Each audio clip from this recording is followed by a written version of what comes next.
Hello, I am your host, Kathy Chester, and welcome to the Move It or Lose It podcast, a podcast about all things that move the mind, body, and soul.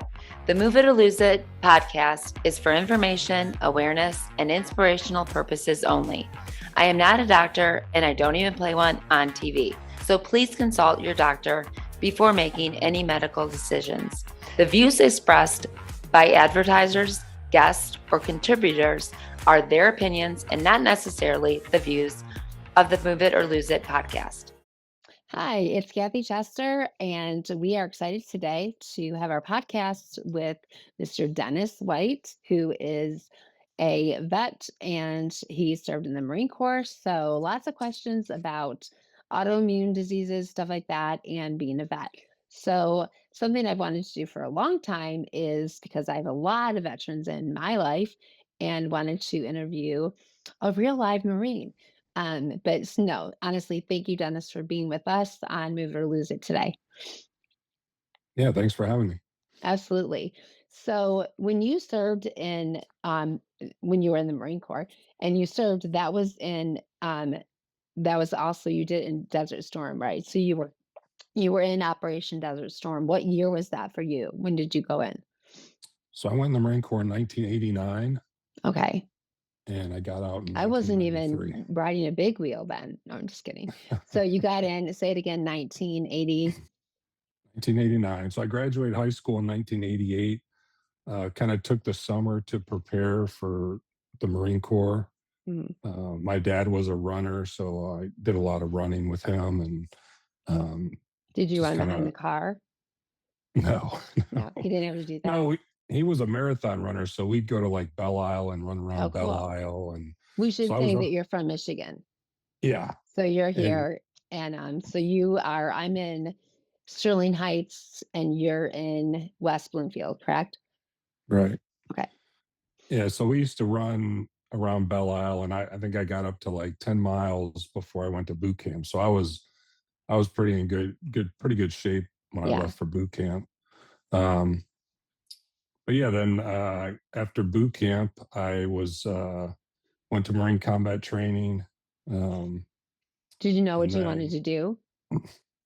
no, I went in open contract because Okay. out of high school, I didn't really want to go to college. I was like trying to figure things out. So I thought the military was the best route because Yeah.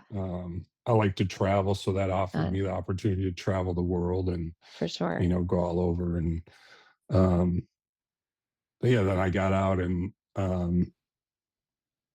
93 Uh, and never really had any health issues. I had some back issues maybe from I was in okay. artillery, so it was a lot of Okay. heavy lifting. Right. But you're a And Marine. You're made for that, right? yeah, yeah, You'd be pretty in the much. Air Yeah. Force, right? If you didn't want a heavy lift. Wasn't that's what I've always been told. Right, right, I mean, is there another branch besides the Marine Corps? not to me, but Yeah, so that's what I hear from all Marines. yeah, but but yeah, I mean, I love the Marine Corps. I had a great time Mm. while I was in. I still talk to a lot of the guys that I was in with. Um, Once a Marine, always a Marine. yeah, pretty much. But when I was in, so I went in '89. When I got to they call it the fleet. When you get to your unit, um, my first deployment was Okinawa, Japan. Okay. And while I was in Okinawa, Japan, um, I got mono. Okay. Um, and as you know, the Epstein-Barr virus is Right. connected to multiple sclerosis. Yes, which we now Um, know so much more about. So for those of you who are not listening, typically, for those of us struggling with multiple sclerosis, we now understand that if you had mono or if you had something with Epstein-Barr, then that is a precursor to multiple sclerosis. So you had that in Japan. What kind of medicine did they give you for that in Japan? How many girls did you so kiss to get that? none. That was the weird Not thing is I was on when I got mono, I was on mess duty because when you're in Okinawa, you have to do um, you have to either do guard duty or mess Uh-huh. duty for like 30 days. Okay. So I was on mess duty and I started getting like a really bad sore throat. And they Okay. originally diagnosed me with strep throat. Okay. And then my strep throat got worse. Like my throat almost closed shut. So I had to go back to sick bay and they said, "Oh, you have mono." Okay. And I just remember they put me on bed rest and Yeah. my unit, I was supposed to go to Korea and my unit was set to deployment because I had mono. I had to stay behind. Oh, So they left without you? yeah, so my whole unit went to Korea while I stayed in Okinawa, and Yeah. there were some other guys that stayed back as well. So I wasn't Okay. like by myself. But then But after still at that Okinawa, point, you had no physical, like, any, correct. like, pins and needles, nothing like that, that even gave you, like, was I working out too hard? Did I pinch a nerve? There was nothing like that. Right. So No. you're in the Marine Corps now, you're in Japan, having fun in Japan, and no, and Yeah. then you get so you come out and now you're living life in Ohio. I don't know why, but you were in Ohio. So I got out in '93, and I stayed in North Carolina for a couple years. And then a buddy of mine that I was in the Marines with, he was from Ohio and he was living in Columbus. He got out Okay. the same time I did. And he's like, "Hey, I need a golfing buddy. Why don't you move to Columbus?" So I ended up moving to Columbus and I spent like 20 years, over 20 years in Columbus. Wow. Very now Um, you're not a Buckeye though, right? no, not really. Because we I didn't was when I not was really? there, kind of. What? Because we have I to end w- this interview right now, right here. It has to be done. Over. I'm too right, I bleed blue. I can't do Buckeye stuff. right. So you're in Columbus and then you when did you come back here? When did you come back to Michigan? So in 2019, um, during the pandemic, I had lost my job. Mhm. I was working for McGraw Hill Education, and I'm an IT guy, so I do computer stuff. And Right. um, they decided to close the office in Columbus and send everybody home. And um, because I was an on-site person, Sure. they decided to cut all the on-site IT staff. So I lost my job, and my at the time my MS was getting pretty bad. So you At the time, already were diagnosed. You were diagnosed. I'm sorry, let's go back. You were diagnosed in yeah, what year? uh, 2014. 2014. Were you put on Yeah. a medication right away? Were you on a DMT? Yeah, they put me on Tecfidera, which was a Okay. pill I took twice a day. How did you do on Um, that? I didn't really. I was kind of in denial when I first got diagnosed. Sure. It was something that I didn't want to accept, Right. I'm sure being a and Marine as well, it's like, wait, what? This isn't, yeah, Marines don't get this. What is this? yeah. And right before I got diagnosed, it took them like maybe 6 months to a year to get diagnosed because I started having some weird symptoms like um, whenever I got hot, I would get weaker in my Right. right leg. And so I started going to the VA to find out what was going on. And um, they ended up sending me to Ohio State to see an MS specialist because the VA in Columbus didn't have an MS specialist. So Okay. um, I went to Ohio State, and they're the ones that diagnosed me after an MRI. And Okay. Did you have a I had spinal tap? yeah, Those are yeah, fun, right? No, wait, something yeah, happened you had said in your spinal tap as well. yeah. So I had the VA did a spinal tap, Okay. and it was horrible. Well, I are couldn't, you allowed to say I that? Or do couldn't, you get, can you I say the couldn't VA did stand. something bad? Yeah, Okay. yeah. They don't. Well, some of the people over there don't like me too much, but We'll go into that in a few minutes. yeah. Introducing the Pulse device, cutting edge wearable device, revolutionary wellness designed to stimulate circulation, reduce harsh pain and tightness, and speed up recovery. The Pulse device uses advanced vibrotactile technology trusted by patients, clinicians, and wellness professionals. Whether you're recovering from an injury, battling a neurocondition, or just want to feel the best every day, Pulse helps you recharge so that you can live and feel better. Lightweight, powerful, and easy to use. Experience better performance, better recovery, and a better you. Order now and save $30 using my code MSDisrupted at pulsedevice.com. The Pulse device is your health recharged. You won't be disappointed. Get it now for yourself. I have it. I love it. Go ahead and grab it. You were talking about when you came out, you were in Columbus, you found the doctor, and you were Yes. diagnosed in 2014. You were on Tecfidera. Yep. And for about now, I know for a lot of MS patients, the Tecfidera is super hard on our stomachs. What did you find that? Yeah, I did have yeah, it did bother my stomach a lot. And um, when I first got diagnosed, like I said, I was kind of in denial. Yeah.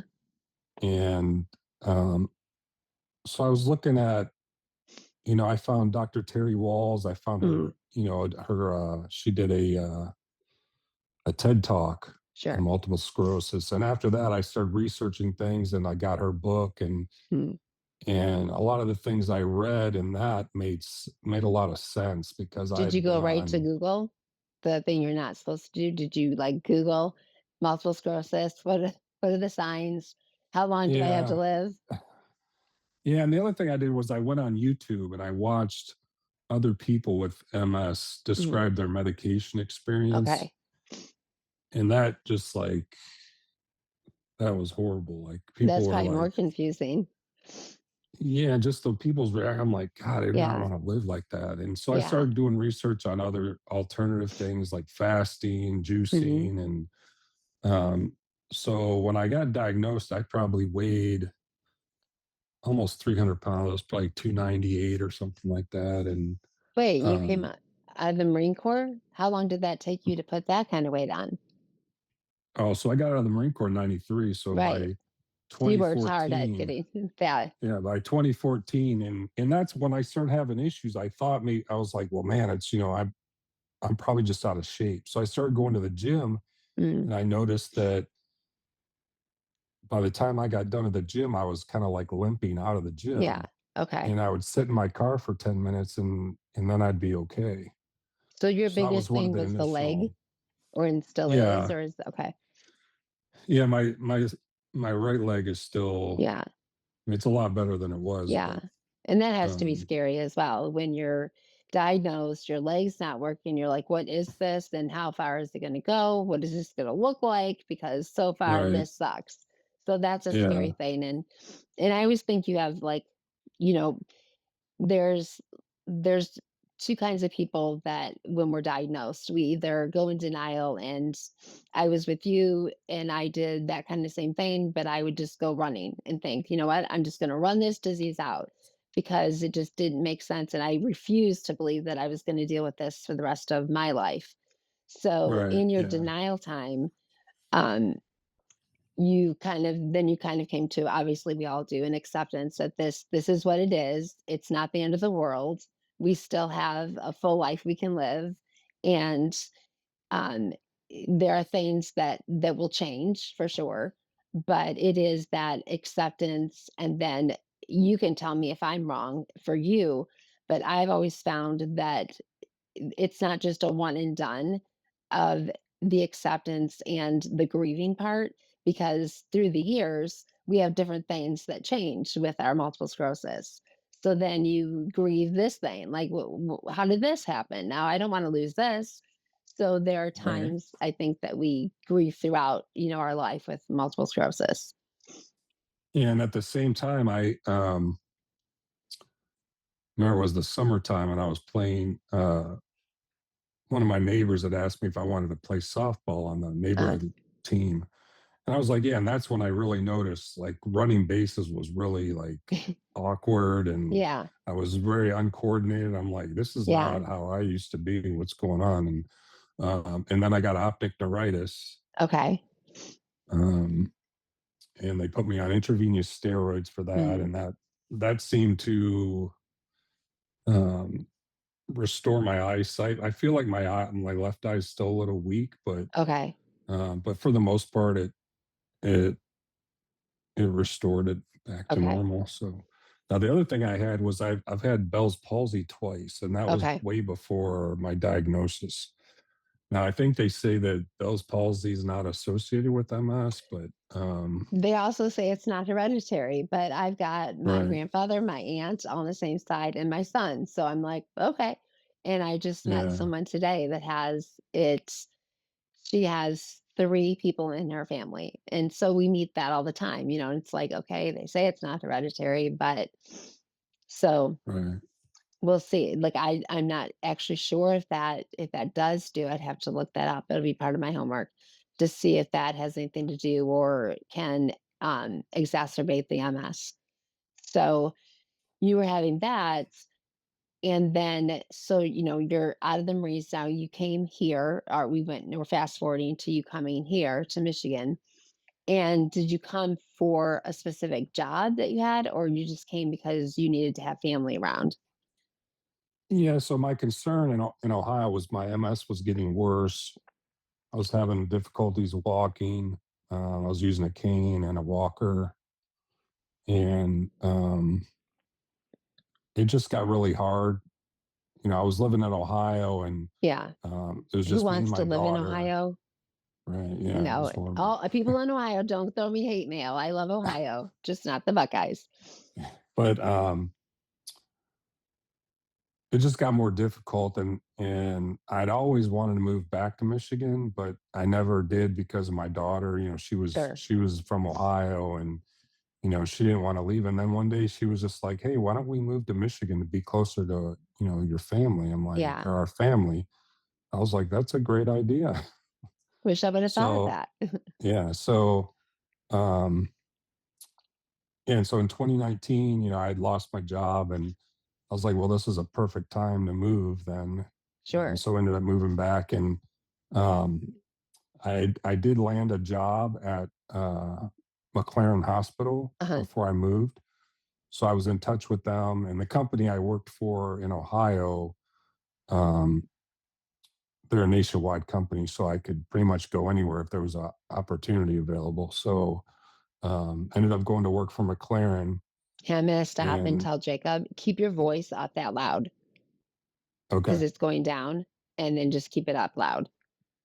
okay, All right, Jacob, it's at, let's see, I don't know, but it's just, I will try to let you know. Okay.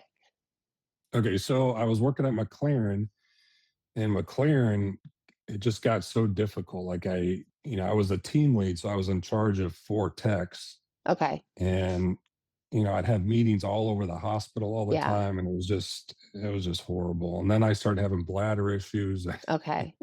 So it So it just was was just, not working. yeah. So I decided to start looking for a remote job. Maybe I could Uh, find a remote job, sure. and I found this company. It's a medical company that was based in Boston. They were hiring all their people are remote, Okay. and so I got in touch with them, had a couple interviews there, and then they offered me a job, and it's been such a blessing. I mean, I can't even express how great this Yeah. job is. So you've still been Um, able to work remote since then. It's not one of those things that we hear people say now that I was hired in remote and then all of a sudden they wanted me to come in. So it's nothing right? like that. Yeah, yeah. Our whole team is remote, so Oh, that's awesome. yeah, That's so so it's much it's really good, helpful. and I mean, it's probably the best job, the best IT job I've ever had in my life. So Wow, that's really um, great. yeah, so I've been working for them for almost 4 years now. Okay. And that's so hopeful because so many of the autoimmune people and the just MS patients in general that I interview, that's probably when it becomes the most difficult, when you have to give up your work. And then you're Yeah, thinking, okay, well, now what? Do I just sit around and watch soap operas? Probably you were tempted for that, right? So it's like, that feeling of what next, and trying to find something that is remote or something that we can do that's not so taxing. So that's awesome that you were able to find that and be here with family. And your daughter was happy she moved to Michigan, or was she like, why are we here? She had a real difficult time in the beginning because she was very social in Ohio. She had lots of Mm. friends. She moved here and didn't know anybody. It was during the pandemic, so Oh kids weren't gosh, going to yeah, right, school. right. It was just awful for her, Yeah, but she's doing better now. So good. Probably would have been worse in Ohio with nobody. At least you had your family that you could right, yeah. so that's good. So then one of the things that I really we've got to meet and talk before we were doing the podcast is I really respected the fact and why I really wanted to interview. Obviously, you're a Marine and thank you for your service. But I really appreciated the things that you've done as a Marine after, as a vet, really trying to, like, in back of you, you've got a bike that specifically is something that you really had to fight for, and it's called a myocycle. And it is so confusing to me because I was able to be there when you had your ride and you had the instructor. And talk to us about what that is, how it helps MS, and why you had to battle the VA so much to get something that makes so much sense for you to have. So what happened is when I moved to Michigan, um, I wanted to try to stay active. So my dad, um, I would go biking with my dad and my brother, Mm, and um, I was having a really hard time uh, with biking, like getting. I mean, I would do okay on a flat surface, but if it was a right. hill or anything, I would have issues with my legs. So Okay. I had a really bad fall a few summers ago, Okay. and I was basically I was riding back up to the parking lot, and there's this big hill that goes up into the parking lot. And right when I hit that hill, my leg just gave out and I knew I was going to fall. So Yeah. I tried to dive into the grass instead Uh-huh. of landing on the cement. So I dove off the bike and landed on the grass, and the grass was wet. So I just kind of, when I Oh put my no. arms out, I slipped and I just Oh. basically belly flopped right off the ground. Yeah. And I had to go to the emergency room because I cracked a rib or something. Oh And geez. it was awful. But so my dad says, well, there's got to be some kind of device that you can use while you're riding your bike. And Right. so I just Googled bike for MS, and Right. I came across this myocycle thing, and it's basically a functional electric stimulation Uh-huh. device. And um, So you've got it's wrapped around your legs, right? So you've got different, explain what are, because I don't really understand what's on your legs. What are those? so it uses electric stimulation. So you put these electrodes all over your legs. Mhm. So there's certain spots that you put them for, like drop foot, and Okay. so I have what, 2, 4, 6, 8. I have 8 on each leg, and then 2 or 4 on my glutes. Okay. So there's a lot of electrodes to Yeah. deal with. Right. Um, So you have to but hook then those all up before you ride. So you yep, connect all yep, those and you have and a then you screen. connect to it. Yep, you have a little screen that tells you your basically gives you a little like diagram of your output and everything. Okay. But the bike moves itself. Like if you weren't doing anything, your legs would still move. Okay. Um, But that's not the idea. You want to try to push. Can you add right. the resistance? You can adjust the intensity, yes. Okay. So you can lower higher or lower the intensity for the electrodes. Yeah. Because I think And that's important to know that you don't have to go as hard, and you also can track. Like if I'm training someone, I'm gonna be tracking their progress, right? So if they used right, one weight, the last month, and then all of a sudden I'm seeing them go up into a heavier weight. So with a bike, you're able to then as well, same thing. You're able to see your progress and okay, wow, I'm able to now turn this up a little bit and have more resistance, and it can be a little bit harder the stronger right. that your legs are getting, correct? Yep. And it's Okay. really amazing because it it helps with your spasticity. It strengthens your legs. It helps with blood flow. I mean, Yeah. there's multiple advantages to it. So Yeah. And it's um, movement, which is so yeah, crucial for us. And that was a way that you could have movement without having to stand up and walk around and jog because that wasn't open to you. It wasn't available.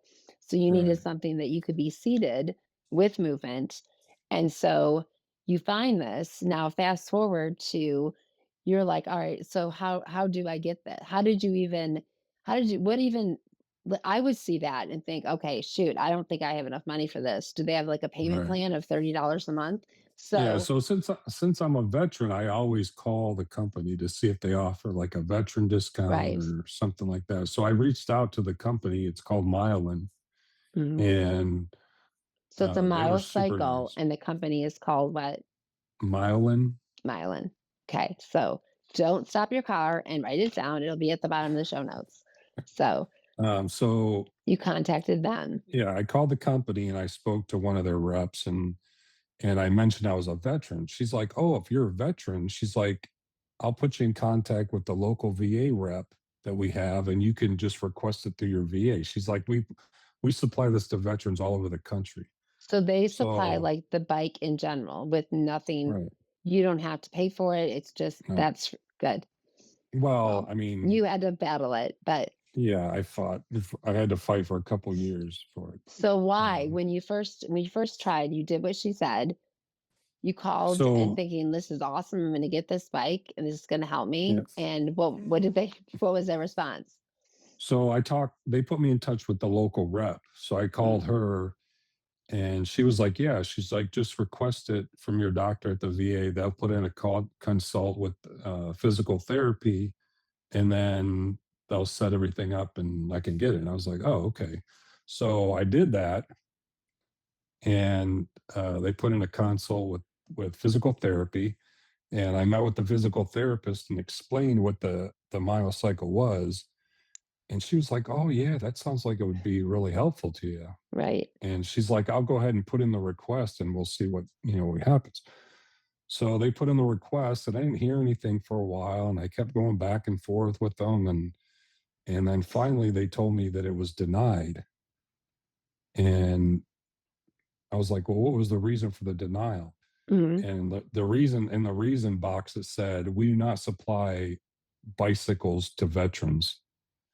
So immediately I thought, okay, they don't even know what this is. Right, right. They didn't even really do the So research on it. They didn't do anything. right. So I kept going back and forth, and I found out that the head of physical medicine was the one denying it. Okay, So I went to the VA and confronted her okay. and got in a big, argument with her because she was like, "Well," she's like, "I see things like this all the time, and that doesn't mean that it works." And I'm like, "Yeah, but I said, I see things like that too because I Right, research everything." sure. And I said, "But this is an FDA approved device for Right. people with multiple sclerosis." Exactly. It's not something that you saw So, on Instagram and it was like, yeah, "Hey, try this." This was something yeah. that, like you said, FDA approved for like And specific MS. right. And it's basically for people with MS and people with any kind of spinal cord injury, like stroke victims get it. And Thank you so much for joining me for another episode of the Move It or Lose It podcast. It would mean the world to me if you subscribed and left a review. Remember, you can find me on Apple, Spotify, Stitcher, and YouTube. New episodes of the Move It or Lose It podcast air every other Wednesday. If you have any suggestions for future guests or topics, please visit my website at www.msdisrupted.com. Until next time.